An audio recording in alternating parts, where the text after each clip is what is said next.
Parce qu'on a vraiment besoin de vous. Je veux juste qu'on le juge un peu. Oui. Non, mais tu sais que t'es pas seul dans ta situation, puis t'es pas le seul qui vient sur le plateau à nous dire aussi. Non, mais, Oui, hein? mais toi, t'as pas de mandat en cas d'inaptitude, t'as pas de testament. Non. Non, je suis marié, puis j'ai une assurance vie, puis j'ai mes clés de char. T'as 4 enfants.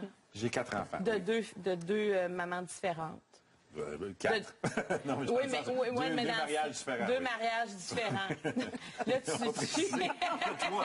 Il y a 3 adoptions. Oui, c'est ça. OK. T'aurais pu les faire des adoptés de la même mère. T'aurais pas les faire, là. C'est possible. Maintenant, mais ça doit Alors, t'es quand même à risque, là. Il y a quelque chose là-dedans à mettre à jour. Ben, je savais pas que j'étais à risque dans le sens où s'il arrive de quoi puis je disparais, ben tout va à ma blonde. Mais c'est ça, c'est faux. C'est faux. C'est faux. Bon, ben, c'est ça qu'on va découvrir. Apprends tout, elle. Apprends toutes tes affaires. L'assurance vie va à elle. Donc, qu'est-ce qu'il y a d'autre? Ben, il doit y avoir une maison derrière. Ben, la maison aussi, elle est copropriétaire de la maison. Ah non, François, c'est pas ça la vraie vie. Comment ça marche? C'est bien. C'est vrai que je te dis, on découvre. Moi, je pensais que à c'est la pas si grave que ça. mesure de notre méconnaissance. À quel moment on devrait faire un testament? Le lundi. Personnellement. Moi, j'évite le vendredi, ça me déprime. OK, je repose la question. Dans quelles circonstances on devrait faire un testament? En fait, Un enfant, peut-être? ben, c'est sûr et certain. L'achat d'une maison, un enfant, un divorce, naturellement. C'est toujours le temps. Mais quand est-ce que vous êtes sensibilisé? C'est quand vous passez chez le notaire, quand vous accouchez. Puis là, il y a tous les médias, quand il arrive des drames, quand on perd quelqu'un. Là, on le sait, hein, il était tout mal arrangé, ou ça a très bien été. Pourquoi? Parce que tous ces documents étaient bien faits. Mais moi, j'en ai pas, là, tu sais. Puis j'ai acheté des maisons, puis tout ça, puis j'ai été sensibilisée à ça. Puis après ça, quand je suis sortie du bureau, j'ai oublié ça. J'ai perdu plein de monde autour de moi qui n'avait pas de testament. Et j'ai toujours bien accouché et j'en ai pas encore de testament. Fait que je veux te rassurer.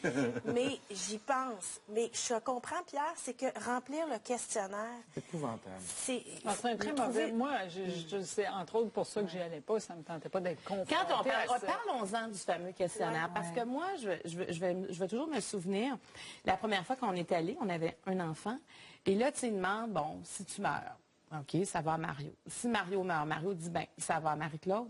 Si vous mourrez les deux, ben, ça va à Angela. Si vous mourrez les trois, plus de réponse. Ouais. Parce que là, je te dis, non, mais elle a un chien. non, mais je me disais, elle peut pas mourir. Tu sais, c'est émotif, tu sais. Tu veux pas aller Tu mets là. face à la mort. C'est à la mort. Mais est-ce que c'est pour ça que hypothétique toi, que tu t'es fais pas bon. allé? Non, non. C'est parce que tu penses que C'est juste que d'aller chez le notaire. Juste de prendre rendez-vous, puis d'aller chez le notaire, c'est un 2 heures que ça me tente pas.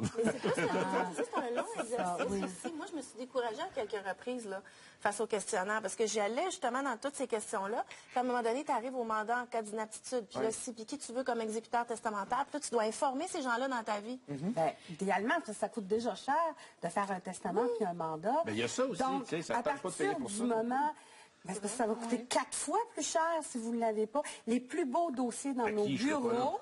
Non, mais il faut protéger les gens qu'on aime. Hein, François? Oui. OK. Et puis, les plus beaux dossiers qu'on n'a pas dans le bureau, c'est les gens qui n'ont rien fait puis qui décèdent ou qui deviennent inertes. Tu sais, des jeunes comme vous, là, ça me fait une AVC 8 fois par année. J'en ai des gens de 30, 40 ans qui font des AVC, qu'on retrouve qu'on doit ouvrir des curatelles parce qu'ils n'ont pas de mandat d'incapacité, de protection. Les drames, on les voit dans notre bureau. Là, quand on prêche pas... ça fait 30 ans que je pratique. Là, j'en ai vu des drames. J'ai pleuré avec mes clients. Puis je pense que quand vous dites le questionnaire, ben oui, le questionnaire, mais on est là pour vous amener à réfléchir, discuter avec vous, vous donner des possibilités, des alternatives, et puis vous sensibiliser sur les conséquences. Vous, c'est un drame si vous mourrez demain matin. Pourquoi c'est un drame? Ben, demain après-midi aussi. Mais en toi, par exemple, tantôt tu disais, mais moi je suis pas inquiet parce que toi tu es marié. Ben, je suis marié, on a toutes dans le même... Vos biens sont en commun. Là. Oui, j'ai rien à part, j'ai rien à moi à Et toi, part tu dis, un si vélo. tu meurs, tout va à ta conjointe. Ben oui, puis j'ai une assurance vie qui va à elle. Puis si vous mourrez les deux? J'ai pas eu cette hypothèse-là.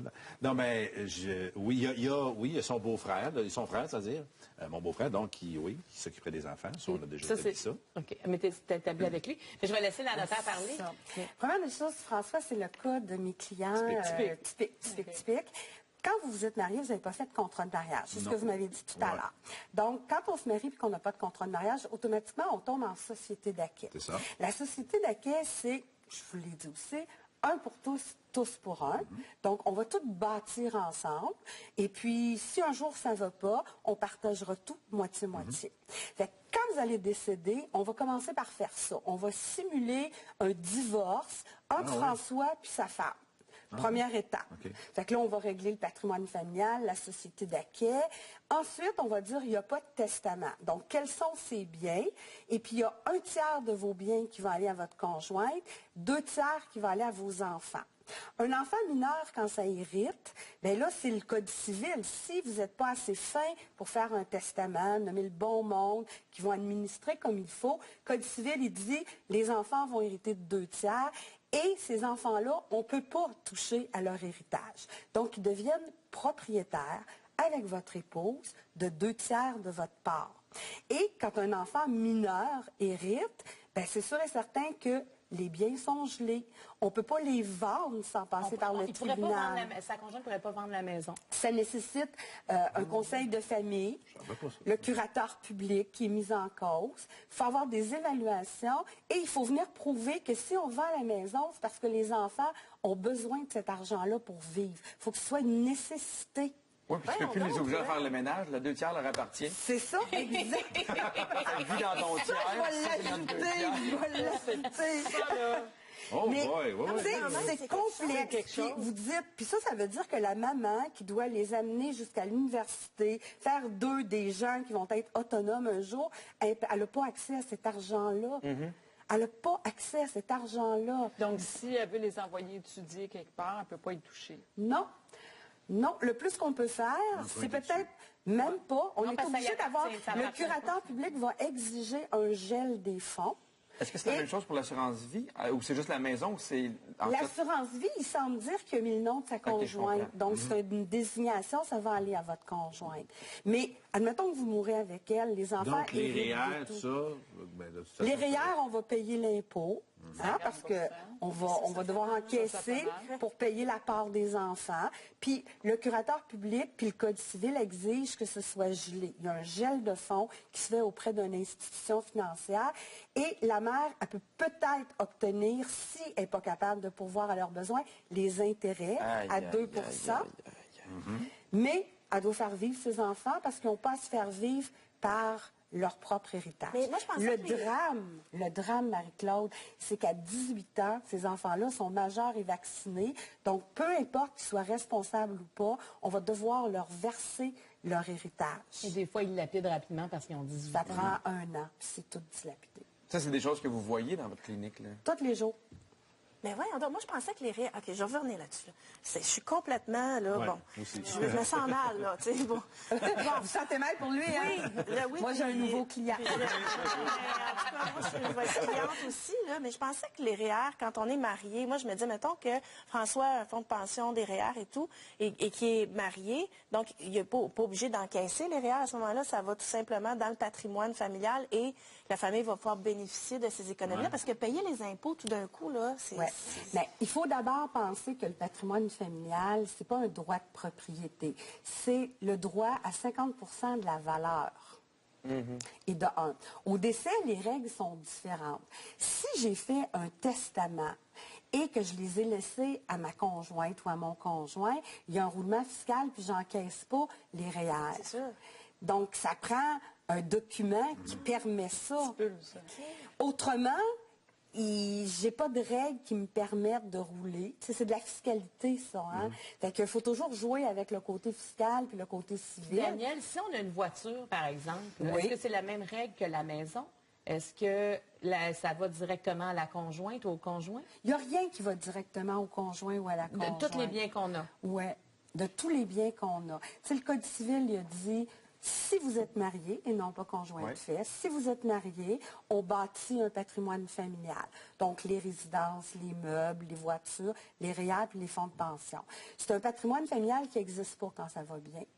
Le jour où il arrive une rupture puis un divorce, parce que c'est le même impact, là.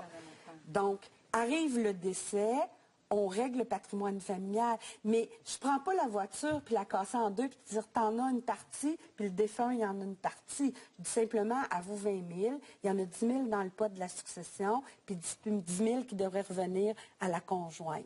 Le bien, il reste entier puis il reste dans la succession, lui. C'est des chiffres qu'on additionne. Okay. Puis, il y a des règles au sujet des roulements fiscaux, des fonds de pension. Tu sais, il y a plusieurs règles qui sont statutaires puis qui sont des exceptions. Je pensais que le mariage protégeait plus que ça. J'en ai discuté avec Pierre Hébert, tu sais, qui essayait de me convaincre de me marier, mais je pense... Non, mais c'est vrai parce que tu es très... Moi, avant de me marier, j'ai fait un contrat de mariage. Ah, OK, parfait. Okay. C'est ça la différence? Oui. OK, je comprends. Oui, c'est plus facile parce qu'il y a une séparation de biens. Ça veut dire qu'il y a le patrimoine familial, mais que pour tous les autres biens, c'est la séparation de biens. Puis je mettrais ma main dans le feu que dans son contrat de mariage, ils lui ont même fait un petit testament. Un petit testament nono qui disait comme « au dernier vivant les biens ». Donc, je te protège, puis mais peut-être des enfants viennent me voir parce que c'est important de faire une vraie planification. En fait, nous, non, on a fait le testament par après. En même temps... Mais moi, j'ai une question par rapport au testament. Tu sais, il y en a qui n'ont peut-être pas les moyens d'aller voir un notaire. Ça marche-tu? Il écrit, mettons, traitement de texte, il signe, un témoin, il met quelque part. Est-ce que ça a une valeur juridique reconnu ou absolument pas? Oui, tout à fait. Tu sais, le Code civil, il reconnaît 3 formes de testament. Le testament qu'on écrit à la main, on l'écrit tout entier, on signe, puis that's it, that's all. Même pas besoin de témoin? Pas besoin de témoin. Okay. Il y a le testament qu'on appelle devant témoin. Donc, il peut être fait sous forme mécanique, sans problème, à l'ordinateur. Doit être signé impérativement devant 2 témoins en même temps. Puis, toutes les pages doivent être paraphées. Puis tu as le testament notarié. Oui. Bon, c'est sûr et certain que le testament holographe à la main, c'est facile de le déchirer. Et puis là, ça ne fait pas l'affaire de personne. Puis le testament devant témoin, la même chose. C'est des originaux, là. Puis quand arrive le décès, ils n'ont jamais obtenu l'aide des juristes. Ça fait que vous avez vu comment c'est complexe, hein? On joue avec tout ça. Les lois statutaires, le Code civil, la fiscalité. Êtes-vous une famille recomposée? Est-ce que... c'est quoi? Des conjoints de fait, des conjoints mariés, quel régime matrimonial? Parce que chez le notaire, là, ça veut dire qu'eux, ils ont une copie. Puis moi, mettons, je meurs, ma maison brûle, puis mon testament était là, il y a quelque part que ça existe. Ben oui, le testament notarié, il est authentique. Ça veut dire que ça fait preuve de votre capacité quand vous signez, puis ça fait preuve de la date puis de la véracité de vos volontés. Les 2 autres formes de testament, c'est des bons palliatifs quand on n'a pas d'autre chose. C'est que ce soit en arrivant, un bon palliatif. Okay. Mais quand vous décédez, il faut le trouver, puis il faut le faire vérifier par le tribunal. Il faut faire vérifier votre écriture, votre signature. Il faut qu'on trouve des gens comme témoins qui peuvent venir garantir que vous aviez une saine capacité. Il faut qu'ils viennent attester de tout ça. Puis comme c'est une procédure judiciaire, ça prend le temps que le tribunal analyse ça. Puis ça coûte 800, 1000 $. On va prendre une pause facilement. Daniel, on va digérer tout ça. OK. On va aller chercher 800 pièces. Non, mais aussi, j'ai envie au retour qu'on parle de l'exécuteur testamentaire. Ça semble quelqu'un d'incontournable qu'il faut bien choisir. Exact. On continue cette discussion-là. Il y a aussi les mandats en cas d'inaptitude. Restez là, on poursuit les questions au notaire. On poursuit, puis je peux vous dire qu'il y a des questions au notaire pendant la pause aussi, ça n'arrête pas. Donc, on parlait des testaments. L'exécuteur testamentaire, comment il faut le choisir? Parce que moi, on a choisi un qui est décédé, donc il est décédé il y a tout récemment. Donc, j'imagine, si par exemple on mourait et qu'on n'a pas d'exécuteur testamentaire, qu'est-ce qui se passe? Bien, depuis 1994, on a eu la réforme du Code civil en 1994. Il est rendu qui s'appelle le liquidateur. Donc, il s'appelle le liquidateur. Puis le Code civil, oui. Et puis, depuis 1994, le Code civil, il est venu dire que dans toute succession, ça prend un liquidateur. Fait que si celui que vous avez nommé, il est décédé, j'imagine qu'il y en a un autre qui a été nommé en remplacement. J'imagine que non. Peut-être, là, je m'en souviens pas. Ouais. Puis ça, d'ailleurs, ça devrait être un déclencheur pour dire, je vais ouvrir mon testament, puis je vais vérifier, j'en ai-tu mis d'autres après. Il faut que j'aille en ajouter un liquidateur. Puis si vraiment il n'y en avait pas, bien là, on regarderait, est-ce que les enfants ils ont plus que 18 ans? La réponse est oui et non. Puis il faudrait s'adresser au tribunal pour faire nommer un liquidateur. Donc ça pourrait être ma fille qui a 20 ans. Ça serait elle le premier choix, par exemple? Oui. OK. Bien, possiblement. Un intéressé devrait s'adresser au tribunal. Puis là, ce qu'on dit au juge, c'est, monsieur le juge, on pense que cette fille-là de 20 ans a la capacité pour régler la succession de ses parents. Puis s'il n'y a pas de contestation, elle pourrait très bien être nommée. Mais c'est du sport, régler une succession. C'est beaucoup, des fois, beaucoup de travail. C'est émotif. Très demandant. C'est demandant. C'est du temps, de l'énergie. Puis ça coûte cher. C'est ce que j'allais dire. À partir de quand est-ce qu'on doit rémunérer le liquidateur? Moi, je pense qu'il devrait toujours être rémunéré. Même quand c'est un des enfants. Tu sais, il va hériter de la même chose que les autres, mais il se tape tout l'ouvrage. C'est lui qui coûte. Mais des fois, c'est une personne extérieure qui n'hérite pas. Là. À ce moment-là, il faut le rémunérer en double. En double? Oui. C'est sûr et certain que c'est une grosse job. C'est une grosse responsabilité. Nous, on les fait exactement l'exécuteur testamentaire? Ben, il s'assure que c'est le bon testament. Donc, tu l'as été, ça, tu connais ça? Il faut que fasse un inventaire. C'est souvent le truc qui est le plus long à faire. Ben, en fait, il y a plusieurs étapes, j'ai envie de vous dire. Mais on commence par s'adresser à la Chambre des notaires. C'est le bon testament? Est-ce qu'il y en a d'autres? Ensuite, on part, puis on s'assure d'aviser tout le monde sur la planète Terre que la personne est décédée. Donc, tout ce qu'on fait, c'est gèle le compte. Gèle le compte Sophie Lorrain, puis ouvre un compte succession Sophie Lorrain. Et avec tous les items, on ferme la personne, ses actifs, pour les transférer dans un compte succession qui est tampon. Et avec les dettes, on fait la même chose. On dit, avisez-moi s'il y a des cartes de crédit, y a-t-il des prêts? On fait le tour de la vie de la personne qui décède. Et là, quand le comptable dit, on est rendu 4 à 5 mois plus tard, là, peut-être plus. Quand le comptable dit, c'est le temps de signer les rapports d'impôt, j'ai toutes mes relevés, je sais comment est-ce qu'on doit en impôt, bien là, c'est le déclic pour faire l'inventaire. Puis l'inventaire, c'est pas sorcier, c'est, je suis le liquidateur de la succession de Sophie Lorrain et elle avait un compte, un CELI, de l'assurance, un REER, une maison, un chalet, un fonds de pension, et elle avait... Tu nous as jamais dit Elle avait des dettes un petit peu, on a payé ses impôts, et il restait dans sa succession. Elle vaut 800 000 $. Et ça vient limiter la responsabilité de ses héritiers. Donc, elle pourrait être poursuivie parce qu'elle a fait des fraudes, n'importe quoi. Elle a tué quelqu'un. Vous connaissez ça, les scénarios, là? On peut en mettre tant qu'on veut. Il est trop tard que quelqu'un arrive et dit, moi, elle me devait 20 000. Non, une fois que c'est fini, c'est fini. C'est pas vrai. Ah non? Ben non, c'est ça. C'est long, là, avant qu'on soit complètement libéré. OK.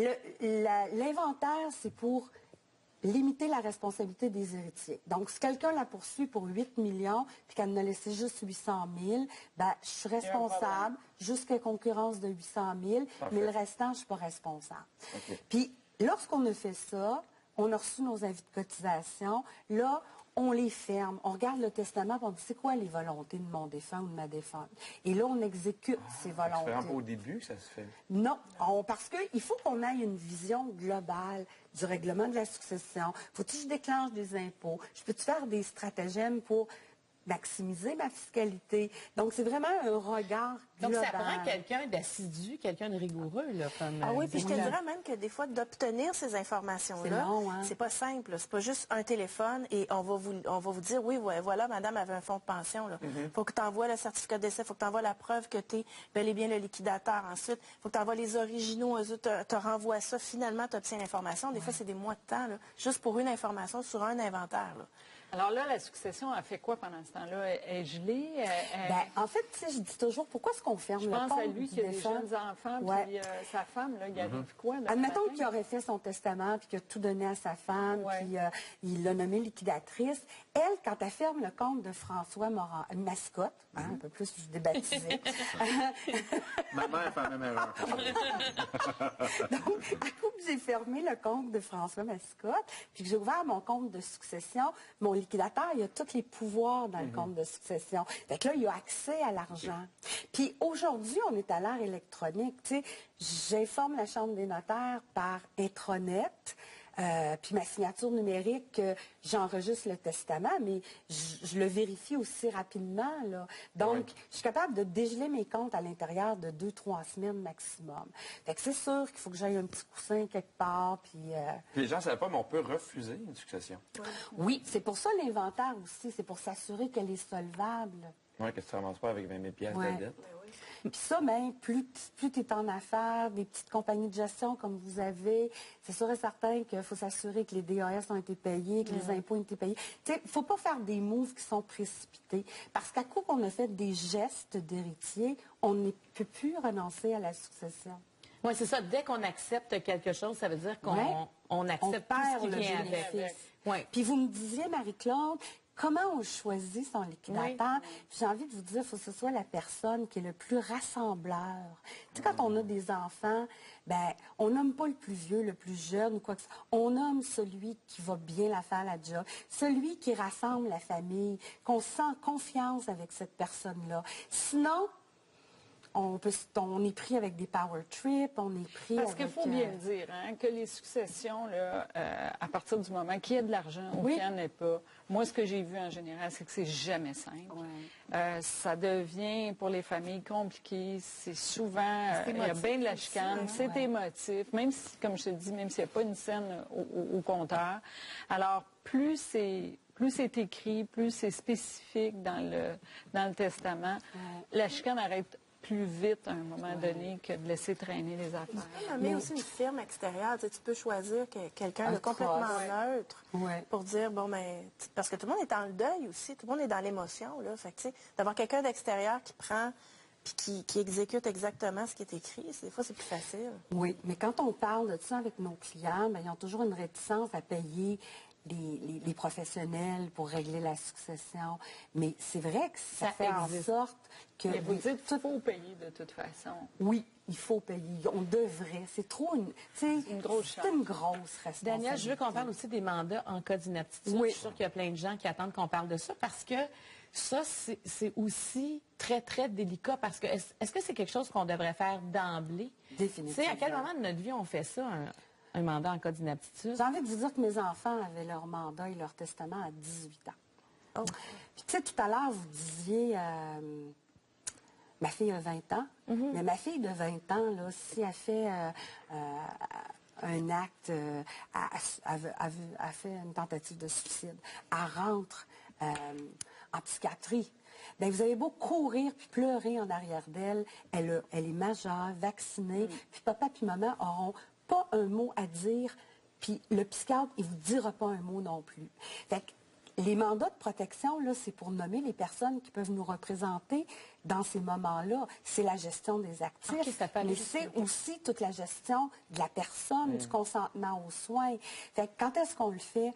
Rapidement. C'est pour ça qu'on a tendance à penser qu'une aptitude, c'est AVC, puis après ça, Oui, c'est ça. Je vous parlais tout à l'heure de l'AVC, là, mais c'est ça, il y en a des jeunes, plein de jeunes qui me font un AVC, puis là, tu te retrouves avec la conjointe, souvent qui n'est pas mariée, qui est obligée de sortir de la maison parce qu'elle y appartenait. Elle n'a aucun droit à rester dans cette maison. Par exemple, je dis dans mon mandat, en cas d'inaptitude, que je ne veux pas d'acharnement thérapeutique. En fait, moi, je l'ai dit, je lis mon mandat. Oui. Mais est-ce que quelqu'un pourrait renverser ça? Est-ce que mon conjoint pourrait dire non, moi je veux pas, j'en veux de l'acharnement thérapeutique, même si j'ai un mandat? Oui, dans le mandat, ça s'appelle des traitements de fin de vie et le fardeau de la décision repose sur les épaules de M. Mario et repose aussi sur la volonté du médecin à dire oui ou à dire non.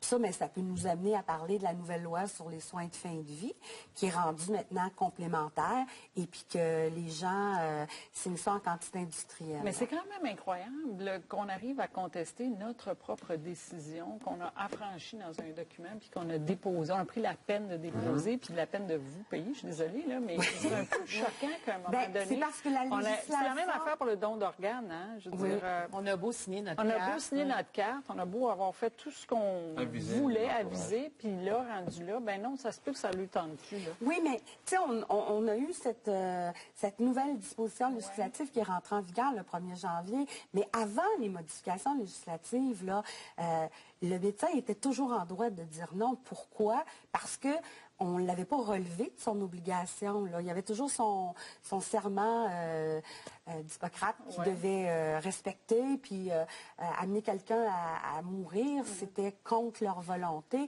Fait que, c'est sûr que si vous réalisez comme il faut votre mandat, pour ceux qui l'ont fait... Oui, c'est vrai. Mais si vous relisez votre mandat, ça vient dire que je souhaite, j'exprime mes directives, j'espère que tout le monde va respecter mes directives. Ce n'était pas la loi, c'était un souhait. On va prendre une pause là-dessus, on va continuer sur le mandat en cas d'inaptitude. Puis aussi, j'aurais envie qu'on parle du coffre-fort virtuel. Moi, je ne connaissais pas ça. Est-ce que vous avez un coffre-fort virtuel? Je n'ai pas un vrai, moi. Bon, restez là. Parce que vous êtes tous en couple ici, quelqu'un qui vient nous voir puis qu'on n'embarque pas dans des structures de fiducie ou de stratégie fiscale poussée, 2 testaments, 2 mandats reviennent à peu près à 1200, 1300 $ en tout. Ben, il y a la TPS, c'est vécu. Ouais, hein, on est obligé de payer nos taxes. Mais oui, c'est honoraire 1300. Puis ça veut dire, c'est vrai, un premier rendez-vous d'1h30, 2 heures, où est-ce qu'on explore toutes les avenues, on fait votre bilan, on regarde qu'est-ce que ça a de l'air. Après ça, on rédige. On vous transmet un projet ou pas, selon que vous allez le lire ou pas. Puis ensuite, on vous revoit un autre 2 heures où est-ce qu'on vous fait mourir. Après ça, on vous rend inapte. On vous explique... C'est extraordinaire, toi qui as peur de la mort, ici, là. Non, mon Dieu. Lire un testament, là... Oui, mais lire un testament, Sophie, c'est... ardu, c'est plate, c'est juridique, c'est juste entendre un notaire lire une hypothèque, c'est long. Ah, ça, c'est long. Oui. Mais c'est parce qu'on sait que la prochaine fois que ça va être lu, c'est parce qu'on est décédé aussi. Ah, c'est ça. Il y a quelque chose là-dedans. Et moi, ça fait l'effet contraire. T'sais, moi aussi, j'ai peur de la mort. J'avais vraiment peur d'arriver chez le notaire puis me mettre à partir à pleurer. J'avais peur. Puis je suis sorti de là, puis j'ai fait... C'est fait. Quelle bonne attitude. C'est fini. Mais moi aussi, j'étais un peu comme toi, mais à un moment donné, moi, je suis allée 2 fois, oui, pour le changer. Puis là, il faudrait que je le revise encore. Fait que, tu sais, à un moment donné... Moi, ils partent toutes, là, puis ils m'embrassent, puis ils me disent « Oh, j'aime ça, t'as dédramatisé. » Parce qu'ils repartent vivants, dans le fond. Aussi. C'est ça, on lit ça sur le il était mort il y a 5 minutes. Je l'ai ressuscité. Oui, c'est ça. Moi, quelqu'un qui me prend 1300 $, je l'embrasse rarement. C'est le charisme. Je mettrai ça sur votre carte de crédit, vous allez accumuler des points, il n'y a pas de problème. J'avais une question à Claude. Si un mandat en cas d'inaptitude, il faut choisir quelqu'un qui va donc exécuter nos décisions, prendre des décisions au bon moment. Quel conseil vous donnez? Est-ce que c'est bien que ce soit un proche ou c'est mieux que ce soit quelqu'un de plus éloigné? Ou comment? Non, moi, je pense que c'est les proches, tu sais, parce que le mandataire, il faut qu'il s'occupe de votre personne, du consentement aux soins, d'où est-ce que vous allez être hébergé. On va lui demander... C'est la personne qu'on va réveiller à 2 heures du matin si vous tombez en bas de votre lit, que si vous faites des crises ou vous enfuyez. C'est la personne qui est responsable de vous. Donc, il faut qu'elle ait votre intérêt à cœur, là. Tu sais, il faut qu'elle soit prête, puis... faut qu'il y ait de l'amour. Il faut qu'il y ait de l'amour là-dedans, exactement. Puis c'est aussi la personne qui va gérer vos actifs. Donc, il faut lui faire confiance. Hein? Est-ce qu'elle va vendre la maison? Est-ce que vous allez revenir? Est-ce qu'elle va... comment on va faire avec les enfants? Oui. Où est-ce qu'ils vont aller? Si le papa est toujours là ou la maman est toujours là, à continuer à vivre. On va devoir se donner des pouvoirs, s'assurer qu'on peut rester dans la maison, qu'on a accès à l'argent de l'autre aussi. Parce que vous disiez que vous êtes conjoint de fait, mais vous réalisez que si votre conjoint est inapte, vous avez le droit de gérer son actif, mais vous n'avez pas le droit d'en prendre pour vous. vous n'êtes pas marié, vous n'avez aucun droit que la loi vous confère. Fait que le mandat, il permet de se protéger mutuellement. On dit toujours les conjoints de fait, il n'y a pas de protection, mais c'est pas vrai, là. Le conjoint de fait, il peut se faire un bon testament, c'est la mort que je protège. L'incapacité, c'est le mandat de protection qui va arriver à ces fins-là. Puis si je ne veux pas me marier, je peux me faire une convention d'union libre. Il faut le faire. Il faut le faire, effectivement.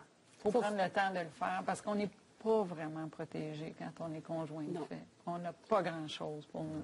Mais avec la Convention d'union libre, ça, c'est une protection qui est efficace? Ah, c'est une protection qui est aussi efficace que le mariage, que le contrat de mariage, et on peut y mettre ce qu'on veut. C'est quoi ça, une convention d'union libre? C'est la première fois que j'entends parler de ça. Ah oui? Ouais. Bien, c'est le document où est-ce qu'on vient dire. En fait, j'ai envie de vous dire que des conjoints de fait qui arrivent dans mon bureau, je vais leur dire, OK, vous seriez mariés, voici comment ça se passerait, voici quels seraient vos droits, vos obligations. Et maintenant, dans tout ça, là, parce que quand on se marie, on a des choses qui sont impératives, qu'on n'a pas le choix. Bien, vous autres, vous avez le droit de choisir ce qui fait votre affaire, puis de laisser de côté ce qui ne fait pas votre affaire. Fait que c'est vraiment une convention qui est faite sur mesure. Est-ce que c'est dispendieux, ça? Ça, c'est probablement la convention qui est la plus dispendieuse parce que c'est du cas par cas. Il n'y en a pas deux conventions pareilles. Okay. Donc, on fonctionne à l'heure. Il y a des gens que ça va vite, vite, vite. Il y en a d'autres que c'est compliqué. Juste à rédiger, ça prend de la créativité. Donc, les gens qui s'embarquent là-dedans, ils se disent, ben, la protection, elle a un prix. C'est moins cher qu'une noce, pareil. Oui. Mais c'est le fun, une noce, par exemple. non. Un peu moins de fun. Non, mais il y a pas été quand même. Le coffre-fort virtuel, ça, c'est vraiment un nouveau terme, moi, que j'ai appris en préparant cette émission-là. Qu'est-ce que c'est exactement? Bien, en fait, tous autant que vous êtes sur vos iPhones, vos iPads, tous vos appareils électroniques. Vous avez des mots de passe en quantité industrielle. Comme ça, tu peux demander que tu coupes le pouce. Tu montes accès à mon téléphone. Là. Mais vous réalisez que quand vous décédez, chaque réseau social a ses modalités pour terminer ça. Puis tantôt, on disait c'est compliqué régler une succession. Si je les trouve, les papiers, qu'est-ce que je fais? Je suis pas obligée de passer au travers de toutes les boîtes, tous les classeurs. Où est-ce qu'ils sont ces comptes? Avant, on avait un gars qui s'appelait le facteur, qui passait avec des comptes. Hydro-Québec, Bel-Canada, mais mon relevé de la Banque de Montréal, de la Banque Royale, mon hypothèque, ma marge de crédit. Aujourd'hui, ça rentre tout dans vos courriels. Puis, si je ne sais pas votre code, puis je ne le sais pas, votre code, je suis faite à l'os. Mais souvent, il y a des gars qui donnent les codes et ça entraîne le divorce. Donc, pour en venir, c'est quoi le coffre-fort virtuel? C'est d'abord un bilan patrimonial. C'est-à-dire qu'on dresse avec vous, c'est quoi vos actifs? Donc, c'est pas compliqué, les actifs, on l'a dit tantôt. Ma maison, mon chalet, mon REER, j'ai-tu des actions parce que je suis en compagnie? Donc, mes assurances sont où? J'ai Hydro-Québec, Bel-Canada, Visa. Avec vous, là, on regarde tout ça. On prend un scan de toutes ces pages-là, là, qui sont votre vie, dans le fond, et on entre ça sur notre système informatique qui est blindé. La signature numérique du notaire, c'est la signature numérique la plus... C'est pas le iCloud, justement. C'est celle que les gouvernements utilisent. Donc, c'est la plus secrète qu'il n'y a pas. Et on enregistre à la Chambre des notaires un bilan patrimonial qui dit « Nous avons l'avis de Marie-Claude Barrette dans notre ordinateur. Lorsqu'elle décédera ou qu'elle deviendra inapte, consultez Notaire Beausoleil pour le liquidateur ou le mandataire. Vous aurez toute sa vie numérique. » Et tout ça, c'est assorti d'un suivi annuel. Donc, à tous les ans, avez-vous changé votre passeport? Avez-vous des nouvelles assurances maison, responsabilité, assurance de vie? Vous appelez chaque fois qu'on change notre password? C'est nous qui enclenchons une fois par année, qui enclenchons puis ça, c'est... Comment je pourrais dire ça? Si on oublie nos mots de passe, est-ce qu'on peut vous appeler? Oui, c'est sûr. C'est sûr. Ça, c'est un classique. Mais oui, tout à fait. Mais nous, on met tout encrypté. Et puis, vous pouvez y avoir accès quand vous voulez, c'est vous autres, hein, c'est sûr et certain. Mais sinon, une sécurité d'esprit pour 1 an, une sécurité d'esprit au décès, une sécurité d'esprit en cas d'incapacité. Puis, c'est nos machines à nous qui enclenchons le suivi annuel. Okay. Donc, ça nous permet de vous voir, ça nous permet de, si vous avez des conseils, n'importe quoi, de répondre à votre question. Et ça, par exemple, c'est vraiment pas cher. Tu sais, c'est comme 400$ pour tout bâtir ça. Et c'est 100 $ par année pour le maintenir à jour puis bénéficier de conseils. Ça veut dire que c'est vraiment la vie, là.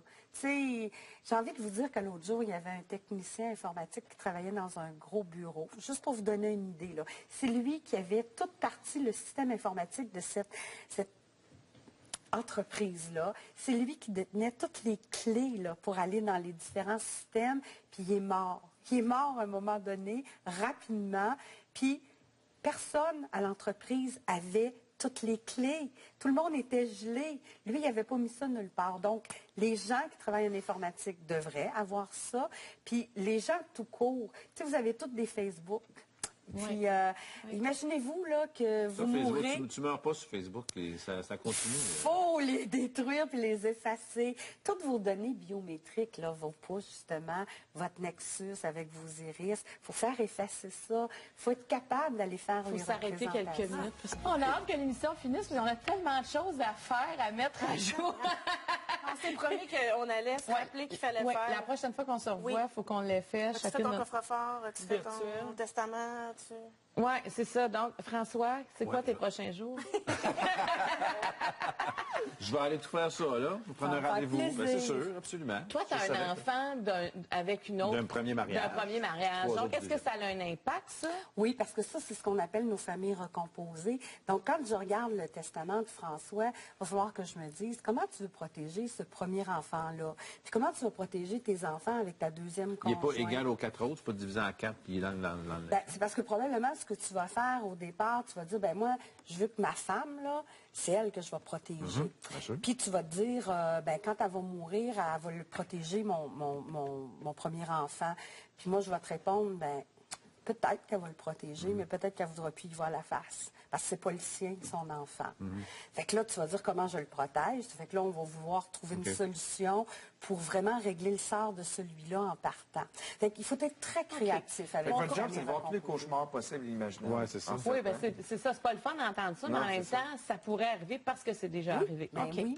Ben merci, Maître Beausoleil. C'est un plaisir de vous rencontrer. Ben moi, je vous rencontrerai pas si souvent. Ah oui, puis simplement vedette à Canal